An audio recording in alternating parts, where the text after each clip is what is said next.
Hello everybody, welcome to Nairobi, Kenya, here with the PMDG 777. I just wanted to show you guys a couple things that I've picked up over the course of 4, 5, 6 days of flying this airplane.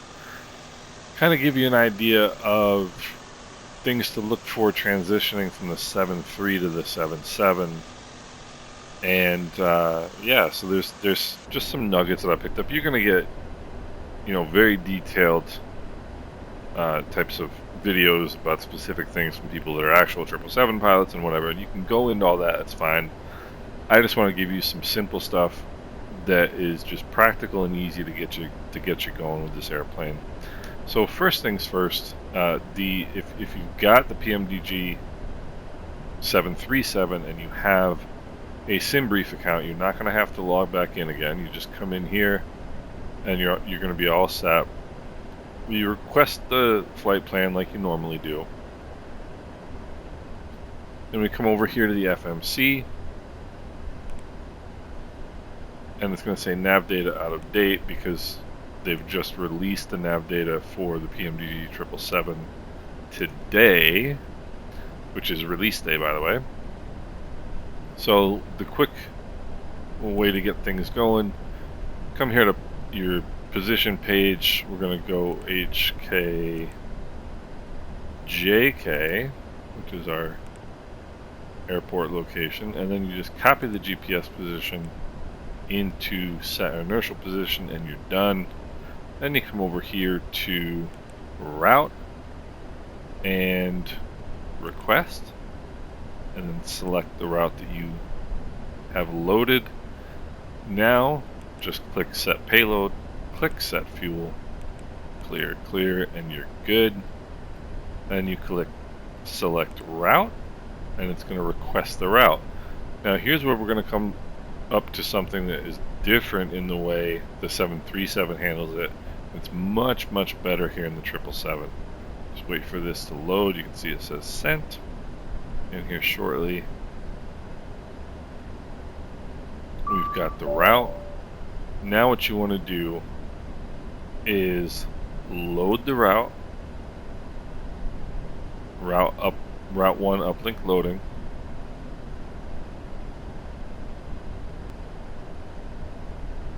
And now once you get these messages, descent forecast uplink, etc., you're going to see several different messages pop up down here at the bottom. Then you're going to want to click activate and execute. Then we'll come here to the perf init. Now this is what's cool about the 777 versus the 7.3.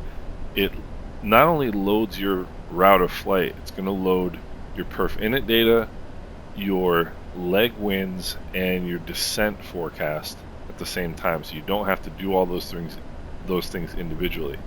So perf init data, accept, done. You can double click here on 0 fuel weight, and that's good. I'm just going to click clear here just to get rid of those messages down at the bottom. Come over here to VNAV, page 3, forecast, load. It's already requested the winds. See, bang, winds are there. Then we come over here to the legs page, route data, load. Then it's going to load it, and then you execute it. Now here's another cool thing about the 777 versus the 7.3. I'm just going to pick a random waypoint. Now if I go back here to the legs page, here we're at flight level 380. If you click on route data and then click on this soft key next to the W there, the 777 FMC gives you the weather at each waypoint from different flight levels. In this case, flight level 290, 330, 370, 410. So you can look and see for yourself what the weather is, what the winds are. Maybe there's favorable winds at a different altitude that you can then use. And we simply come over here, go to your performance tool, import from OFP. Now I use a great little program called Simbrief panel. Fetch your flight plan. You can get this on flightsim.to. And here is my routing. runway 6, so we're going to put in runway 6.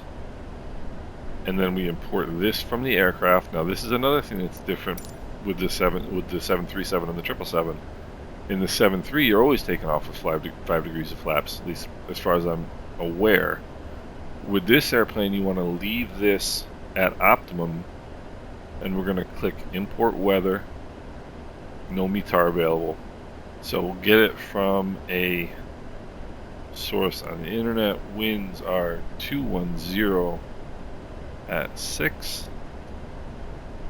Outside air temperature is 15 Celsius.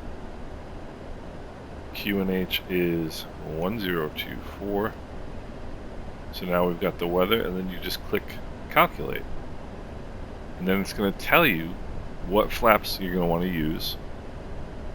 And it's going to tell you your select temp, your trim, and all your V speeds. So this is everything that we need. So you want to keep an eye on the flap setting because it's going to vary with this airplane.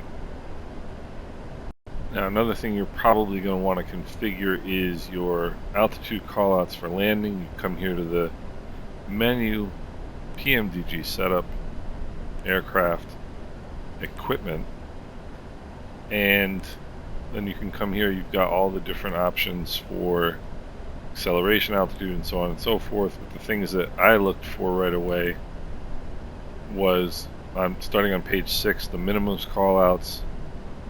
You don't want to customize those the way you want them. I want 2500, 1000, and 500 AGL.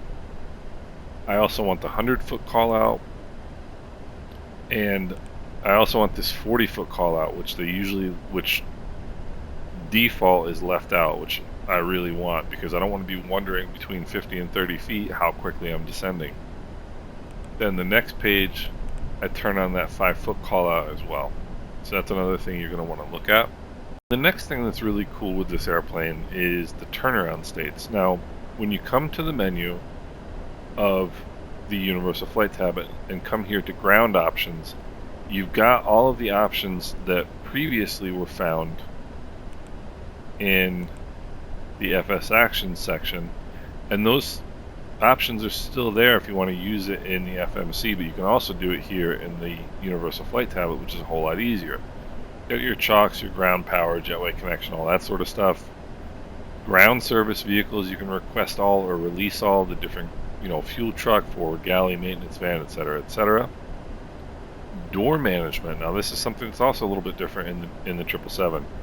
When you close all of the doors, if not all of the doors are armed, which they won't be in all likelihood depending on what your startup state is, you have to arm all the doors once they're closed. And what arming the doors is arming the charge that deploys the chutes from the doors if need be. So if you have an emergency, you got a charge that deploys the chutes. That's what arming the doors is. And now the really, really interesting one. Come here to automated ground ops. Now, there are 2 different states of automated ground ops. There is, well, 3 actually. There's short, there's long, there's custom, where you can set whatever time you want, or there's off.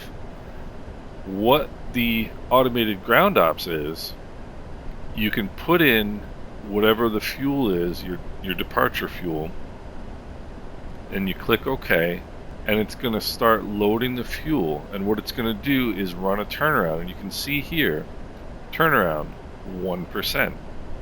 Let's go and load the fuel from our flight here. 80,796 pounds. So I had a little bit of a technical glitch there. So we come in here and we add the fuel weight, 80,796. Click OK. I've already got the fuel loaded because we loaded the fuel to begin with, so there's no fuel uplift remaining. But you can see the turnaround time for a short turnaround is 55 minutes, and you can see the countdown here. And you can see all the processes going on. This is the total turnaround percentage, how far along in the whole process you are. This is the potable water service, aft cargo, forward cargo, bulk cargo, etc. And so the airplane goes through and does all these different processes to get the airplane ready for flight. So you can do this before your first flight of the day, or you can set it up to do this as an actual turnaround when you're flying somewhere. And the last thing I'll show you here real quick is the ground maintenance tab. Now, I had this happen in a flight yesterday where I had low hydraulic fluid, and I had to come in and update the hydraulic fluid or refill the hydraulic fluid. So what you can do to check all this sort of stuff before the flight is using this menu right here. Here's your electronics, here's your hydraulics, and now I'm going to check and make sure they're all good. Fuel, here's the air, your doors, gear, flight controls, and your checklists. Now the checklists are really pretty cool. So you can see here we've got the normal checklist, and it's relatively limited in terms of what's there for the checklist. You can see the before taxi checklist is pretty simple, really, and the before takeoff checklist is just flaps. So you're going to want another more detailed checklist to use. But if you go here into the non-normal menu, these are all the emergency situation checklists. And yesterday, like I said, I had the hydraulics, and I had a hydraulic quantity, which is right here. I had hydraulic quantity low center. So you click on that and it says hydraulic quantity is low, nose wheel steering may be slow to react, excessive force can cause the tiller to move in the opposite direction. And then after that, because of the hydraulics issue, I also had a flight control issue. Come here to flight controls, mine was slats, and it said slats primary fail. And so I had to come here and read what that's going to mean, how that's going to affect the flight. Now the place where you're going to get this warning is right there, hydraulic pressure, right where these are. So that's where all your checklists are, and your non-normal checklists. I wasn't expecting to have that happen on my fourth flight, but it did. And I was able to resolve it, or at least deal with it with a good amount of knowledge based on what the non-normal checklist told me. Now another thing, as you're transitioning from the 7.3, or if you're not familiar with the 777, APU start is very, very simple. In the 737, you've got to start the APU, wait for the indication to move up, and then come back down. Then you've got to turn the APU generators on, then you've got to turn the APU bleed on, etc., etc., etc. In the 777, you simply slide this over to start. The APU generator is going to initiate. You've got the APU bleed air on auto, so you literally just start the APU, and the plane does all that process for you. It's very, very simple in the 777. And if you notice, this is an apron turnaround state that I'm using, and you can see all of these offs are lit up, or all these things that are listed as faults. If it's got off or fault illuminated but on is showing, what that means is once the airplane powers up and comes online, it's going to turn these switches from fault to off, or these systems from fault to on and from off to on. So all these things that have an on indication right here, you don't have to manually turn on. The C1, C2 electrics, you would have to turn on these C1, C2 electric hydraulic pumps, because you see the faults are indicating, but there's no on indicating in the window there. Another thing unique to the 777, you'll notice there is no NAV radio system here on the center console. Come here to the FMC, click on NAV radio. This is where your NAV radio equipment is, but this is all handled automatically in the 777, including flying ILS approaches. So if you fly an ILS approach, if you load the ILS approach in the FMC, the system itself is already going to load your radios. It's going to tune the radios for you. It's going to dial in the heading. It's going to dial in everything you need that you have to manually dial in the 737. In the 737, you'd have to put in the headings on both sides. You'd have to put in the radio frequencies. You don't have to do any of that in the 777. The 777 does it for you automatically. So flying ILS approaches is much simpler. Really, the only thing you have to do once you load the ILS approach to get the approach ready is to set your approach minimums. Another thing coming back here to the FMC that you might look for and not find. Well, you'll find it, but it's not going to work. So if you look here under FS actions, you get everything ready, the airplane is configured, you're loaded, you're good to go. You say, all right, well, time for pushback. You come here, and the pushback is grayed out. Well, I didn't realize the first time that I flew this plane that that option does not work in this aircraft. I'm not sure why, but it doesn't. So I came over here, made sure all my doors were closed and armed. I made sure the ground service vehicles were gone, there were no ground connections, made sure everything was good, came back here to the FMC, still grayed out, couldn't figure it out. Well, the reason why it's grayed out is because it doesn't work, so you either have to use the standard Microsoft Flight Simulator, the Shift P, as in Papa, to push the aircraft back, or you can use the pushback from ground control, which is perfectly fine. The only thing to be aware of if you do this is if you use this to push the aircraft back, you need to recognize if you're flying on VATSIM or a VOW or whatever, where you're using your radios and you've got your radios set up and then you call for pushback. Let's say you put 122.8 in and you call for pushback, you're on VATSIM at an uncontrolled field. When you request pushback, it's going to change your number one comm radio to whatever the ground frequency is, in this case 121.6. So the first time I did this, I got everything set up, put in 122.8 in my number one radio, and then requested ground pushback via the ATC menu, and I couldn't figure out then why nobody was talking on VATSIM. Well, the reason is because when you select ground, it's going to change your number one radio. So that's something you got to be aware of as well.